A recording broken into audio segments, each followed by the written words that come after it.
ताडोबा अंधारी व्याघ्र प्रकल्पाच्या मुख्य मार्गिकेत लोहखाणीला परवानगी दिल्यामुळे परिसरातील वाघांचे अधिवास क्षेत्र धोक्यात आले आहे।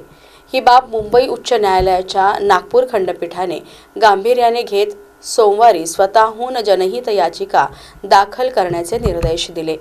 न्यायालयाने ॲडव्होकेट गोपाल मिश्रा यांची न्यायालयीन मित्र म्हणून नियुक्ती करत 2 आठवड्यात रीतसर जनहित याचिका दाखल करण्याच्या सूचना केल्या। ताडोबा अंधारी व्याघ्र प्रकल्प हा वाघांचा संवेदनशील अधिवास असून प्रस्तावित खाणीच्या पट्ट्यातच 8 निवासी वाघ आहेत, तर अनेक प्रसिद्ध वाघ देखील याच मार्गात राहतात।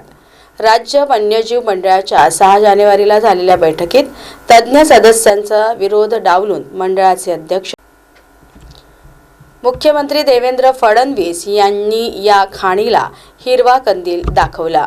ताडोबा ते उमरेड येथे जंगलाला जोडणाऱ्या मार्गिकेत ही खाण येते।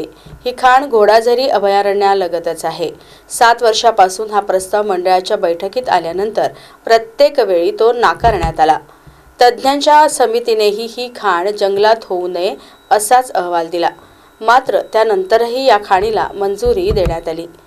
केंद्रीय वन्यजीव मंडळानेही त्यावर अंतिम शिक्कामोर्तब केल्यास 60 पेक्षा अधिक वाघांचे अस्तित्व धोक्यात येणार आहे।